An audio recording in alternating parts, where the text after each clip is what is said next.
lo wanga ngai Faamanatu tuia ia Iova o mea mafoi o i tonu ia teau Faamanatu lon suafa pa ia o le viinga ma le whaafitai i tātou te whaafoi i le atua ono lo nā lofa malo nā ngalelei sa ia teitai mai ailo o tau soifua ai maise lo ne yola ma ia soiono sa whenga iai fe au mga luenga se o tātou pa ia nei tula fiafi le whawhengola ingo le Sapati o le atua. Whātaro whātu i le teitai au aore nei ngā ruenga. Le sunga pasta ala i moana, pasta wili papu. Ma le whaletua i a tiana ai maise le nofo i alo. Via le rofa ma le anga le lei o le atua. Lo maua pe lau sunga le teitai le soifua lau le lei mai le atua. E taitai aila tātou ngā ruenga. A wā le fina ngalo o le atua.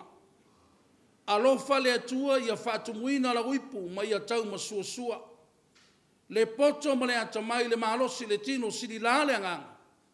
A wā le lawe ina o ni anganga o si o tātou atonu o Samoa.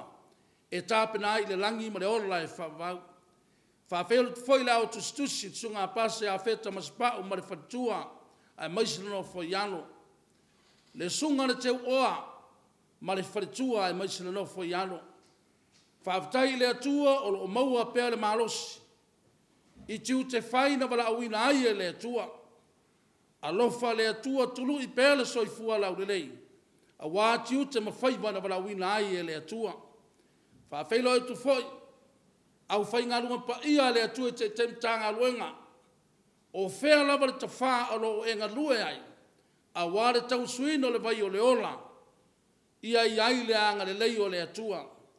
Ai maise na nofo i whawhengainga mara au whainga luenga. Peitai. E Faapitoa le whawhelo inga nei tula fiafi. I le mamalu o se o tonu o Samoa. I tupu matamali. Whaletua matausi sawao. Ia ai maise.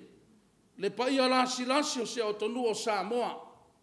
Maise la to umolo whalongolongo melunga nei por kalame. Ia iai le anga le lei o le atua. Whaafeilo i atu lea, i le suafa manu malo, o le tātua li o Iesu Keriso. Le atu ina atu le nei amanoa mo le au Pese, a wasevi inga o le atua.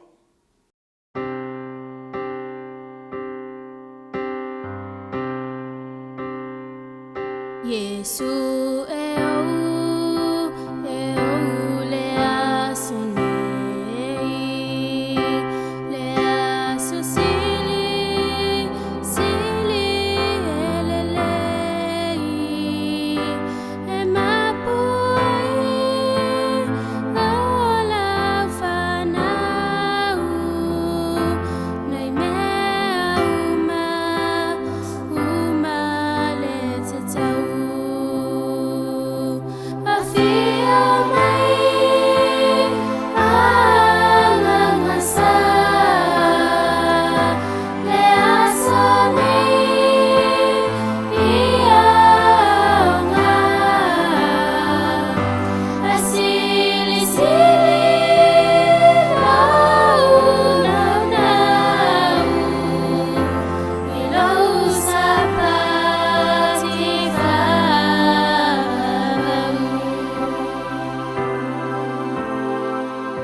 tātou te talo. Lo mātou te mai o i le langi. O le viinga ma le whaafitai e foi a te oelo mātou watua. Whaafitai le māualunga o lo walofa ma le lau tele lo wanga le rei. Sa e teitai ma iei le soifua ma le olo si o mātou atunu o Samoa. O mawhai ai o na mātou au lia ma le nei a fiafit whaafeiloinga Sapati. O no aso na e a maia. Mātou te ngārulu e ai mawhai mea mātou te loto i ai. Ale a fiafire nei le atua ina ua foi le lai no foanga. Wa mata le Sapati pa iyo la ua fio. Mātou wala au le mano le nganga pa ia. Pa iatu i le taele o whira ngano o wha moe moe si o mātou atonu o Samoa. O le asa whi au o tāpena ina. Ina i mawhai o na mātou mana malama ma mātou muri e whai alo whira ngano. E tāpena ailo mātou wha moe moe. A wale aso tele ua taulata mai. So aswani lau au no se mea whai ngaloenga vai ma le whatau baa. A wale whale o ino lo whira ngalo. Ona o Yesu. Amen. O se wheau mo i tātou nei tula fiafi. O le a maua le mua Samuelu ma tau pa silumare lima. A ore whai upe lua fururua ma le lua furutolu. Whaafonga le au whai tauina. Wa whai atu Samuelu. E tusa e o na fia Iova i taulanga mu. Ma taulanga i na fia i le whalongo le suifongo Iova. Whauta. O le whalongo e sirilei le taulanga. Ma le usista e sirilei le nga o mamo e poa. A wā o le fau vale e tusaia ma le anga salo le whataula aitu. O le fina o vale e tusaia ma le anga le tāpua i tupua. Wa e la foai le fionga Iova. O leo la foai ai o ia toe. E le fai matupu. Whalonga lusum le whaa. O na whai mai leo saulo ia Samuelu. Wauanga sana. A wau au tu mawaenga la fionga Iova a toa mara upu. A wā sa au whewhele nu. Mau whalongo ia la to upu. O Samuelu o leo wauna lea tua leo si taulanga. Ma saulo le tupu. Na te vaia le nu filifilia o lea tua. O tātou malamalama i le tala. Whetalai le tua ia Samuelu leo si taulanga. Alu e whai a saulo. Alu e whau matia meleka. Aua nei toe se me tas. O na alu ai leo saulo. Peitai. Na alu saulo ua whai le isi vaenga o le whatanunga. A he tū le isi vaenga. O upu whanga mawhaina po reu tū le launga. Whafonga whalelei. Whalongo mausai. Ma whai la fina ngalo le atua. O na whamanuia mai le o ia toe. Tāua o le whalongo. Lua o le whaia. Tolu o le usitai le atua. Whai mai le whatonunga le atua ia Saulo. Saulo whaumatia meleka aua nei toe se me tas. Pētaina Saulo ma whai le whatonunga. Sila fie le atua e le whaia uma. O na wala au le atua ia Samuelu whai matanga tu ispaia. E ao le po atoa o tatalo Samuelu. Ai whai mai le atua wa uma. Wa uma le avanoa le tangata i le whalongo i le atua. Sau Samuelu. Mare mai ato Samuelu. Ua whai lungo le poto le tangata le whatonunga. Awa le whalongo i le atua. Whalongo Samuelu le tangi a mamoe ma povi. Whai mai Samuelu o le tangi a manu te whalongo atu iai. Whalongo le tani. O povi pepeti, mama moe pepeti, marenga oa. E o mai o si ai le taulanga ia Iova. Whalongo i le tali. Saulo, o lou whalongo i le atua. Ma whai le mea whai mai ai le atua. E siri le le taulanga. Ma lou si tai le atua. e sili le ngao mamoe. Lena winga e taua i le atua lau whalongo ia te ia ma whaile me whamei o ia. A tu foi se isi tu e leo se mea leanga na whai e sauro. E lei tuua ma moe pepeti ma povi pepeti e whai ai se ai ngare nu le ai. Na tu e osi ai le taulanga i ai ova. Ai le fia le atua. Leanga e te tauna whalongo le tangata i a te ia. Samoa le mea foi lea. Na maa foi o na pau le tangata. Na whai e le atua. Ai sea. Na whalongo a tamu o whai mai le atua. O mea uma e te pule ai. Aore la au e no aile le lei ma le leanga. Aua e te ai ai. Na whalongo le lei a tamu o wheta lai le atua le whasiri naustai. E lei usitai a tamu. Saule ngata na mtau po e toro tuskelese. Ua whase ser tangata. O na whalongo le tangata e le uparti a poro.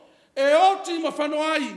A la whaai le upo le atua. E ola ma manuia ai. Le whawhita uli le wale tasi mai le amatanga. E o mai le teimi nei. O le lava e muri ai le tangata. Amene. A sile le whai puelu furfa. Whalongo la le whamtalanga Samuelu ia sauro. Wa ouanga sala. A wawa o tu maa vaenga. I le fionga Iova. A toa mana upu. A wasa au whewhena nuu. Ma au whalongo ia lata upu. O le ala mea wa whaia i le tupu. Whai mai wa whewhena nuu. O na whalongo le upu a tangata. Ai le whalongo le upu le atua. O le whamtalanga le a saulo. E tari ai le whasili a Samuelu. Samoa. E o mai le teimine nei. O lo o saua i lava tātou. Ia whalongo nā tātou. A e whalongo i le whiau. E leo se whiau a se asofitu. O le whiau a le atua. O leo a tātou le teimo le whawheleo i ngā Sapati. I le poro kalame a le atua i le amatanga. Fofola i le atua. E ono aso e ngā lue ai. O na mai le atua le awanoa i le whanau a tangata. Aso i e ono e te ngā lue ai. A o le asofitu, le ale teimi a matai, i le tae se i o le ngoto le la, e pei o le fiafre nei lo te la au ngā tuai, o le ua ngoto le la, ua mata le Sapati o le atua. O le poro kalame na fufola e le atua, e ta tau na whalongo ma usitai le tangata, ma fai, ai ale mele ua fai. Wa sui e Satani. O na usitai le tangata i le upu pepelo le ti Upolu. Ai tu le upu le atua.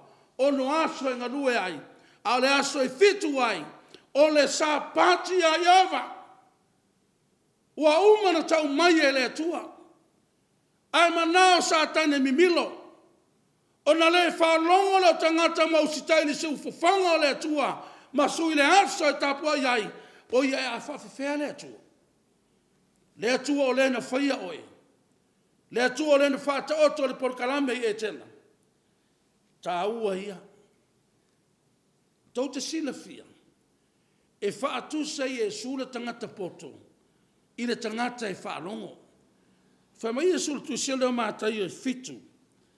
Whai upo e lufuru whase e lufuru om.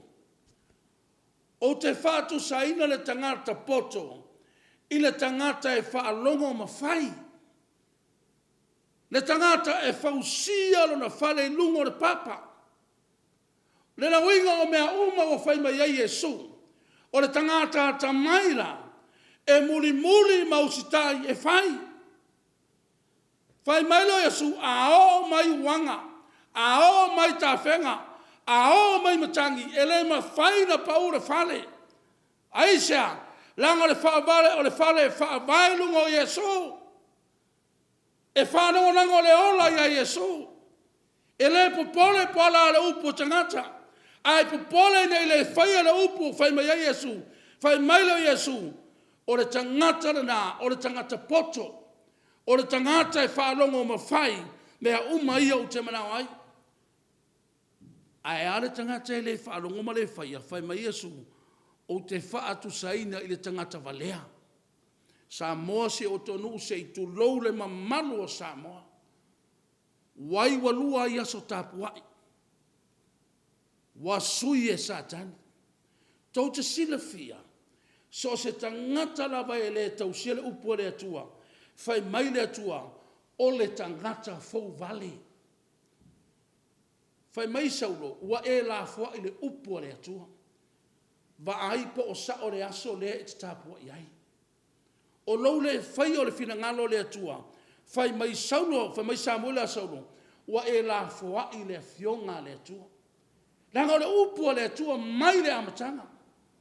A whaila wa e suia. O te tau sao le fiafri nei. O lewa e la fua i le upu le atua. Samoa e ese le mele lei. Ese le mea sao. Tato toi fo i le amatanga. I le mele lei ma le mea sao. Fai mai le atua ia kaina maa peru. O e ta pena rua taulanga e osi mai. Na anu kaino. Anu a peru. Tofu la ua mara taulanga. A re tala tu sisia. Na talia le atua le taulanga kaino. A peru se tulau. A ino sia le taulanga kaino. Aisea. E leo se mea leanga na fai ai kaino. O le taulanga o le uroi fua o na whātoanga.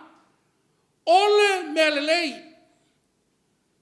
Ai se ana le talia ai e le atua. Leanga e le isao. Ai ana taulanga apelu. Na ala na talia e le atua. Leanga na fai le porokalame. Na o mai e le atua e fai. Whapena le tainu a tātou iai. Samoa e se le melelei. O le melelei lo toanga i le lotu. Ara o fesiri o sao. O whaia e tusa ma le finangalo le atua. Po o whaia i lunga o lo lava tamai. Samoa si a watanu. A whaia le o whaia lunga le porkalame le atua. Whai mai le atua o ohe o le tangata fau vale. Aisea. Wa umana a mai le atua le tūla fono e se fulu. Mare awala e tausi ai. E pui pui mai ai tangata o le atua. Aya, a wasoli pala e toa tele o tātou. E te sila fia le momo e tupu, matau pa su valu suriva le futasi. Le maunga o kalamelu. Na sa ili ai le atua moni. Le perofeta le atua na o Elia. Pa ala e fase lau lima sifulu. Ma sa whaira. E fase lau balu se lau lima sifulu. Pelo feta arti a Upolu. Ai tasi le tangata o le atua. E sau e lia wa furi loto le nou. Wa furi muri muri a ifo ya paala. O e tausi la se ese.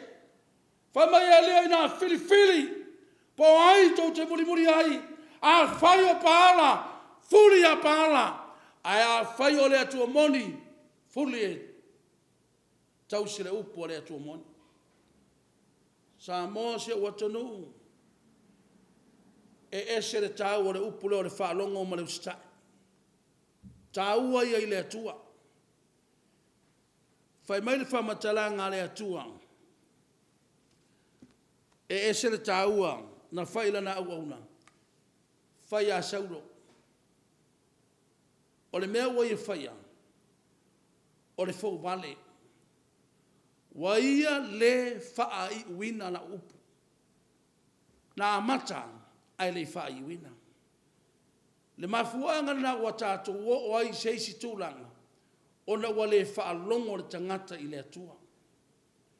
E tāua i le atua. Wha longo mausita i le upo le atua. Pese o Pese. Upu na wheta laima i le atua. Tausi. Ai aua e te sui i lunga o lo watamai. Leanga i leise Faamanu yanga le atua o iai. O le upu le atua le foifua. Mana tua le tala ia iona, fai mai le atua iona. Aru ini nema. o le upu le tu na fa longo yona fai mai le tu alu ni leva ai sola i ta sesa o le ala o onga na tatou maua wa fiwa tau ma fai la vele ona se yon fai malo na tongia o le sami ana le tongia yona le sami e le malu aisea Samoa mana o le tua e te whaalongo o si tai mawhai. O le mele lei lo waru le lotu. Ai wawa ai po le mele nai fina ngalo i ai le tua. Whai mai le whamatalanga le au auna le tua. A wā o le whaalongo e siri lea li taulanga. Le ara taulanga o whea le whata o e ngarue ai wawa ai po o sao. Wawa ai po le fina ngalo moni le nao le tua. Ma tau e fitu no fultas. Fai mai ai e so wai toa tele i la toa e fai mai a tia ule aso le li ie. Na matou perfecta ane lo suafa. Na matou fai a wawenga. Wa fai tau au ngā ruenga. Ai fai mai e so o ese tuia o tau ia tau. O te lei loa rava o tau. E te fiu e vivi i le atua. Ma e te talo i le atua. Ai a le sao le awala e fai ai. E le fia whaalongo iai le tua. Amen. E le fia talia ina whai e le tua. E te sila fia le tusi o whaaringa. E toi whaamamafa mai au puia. O sewa iai talinga e whaalongo ai. I nā whaarongo mai a Samoa. E tofu tātou mataringa. Talia le upu le atua. A o maua le manoa. Ona hoi Yesu. Amen. Lo mātou ta mai o ile langi. Wa umara waenga la o auna. Mātou te tui nātu le mana le ngang paia. Pai atu i fina ngalo ma wha moe mosi o mātou o tunu. I a lātou la ngona le tāu o le whaalongo i lau upu. Mausi ta ilo fina ngalo. Muri e whaia e saunia i le langi ma le ola e whaabawang. Whaamnia si o mātou o tunu ma le lātou whaafonga o Yesu. Amen.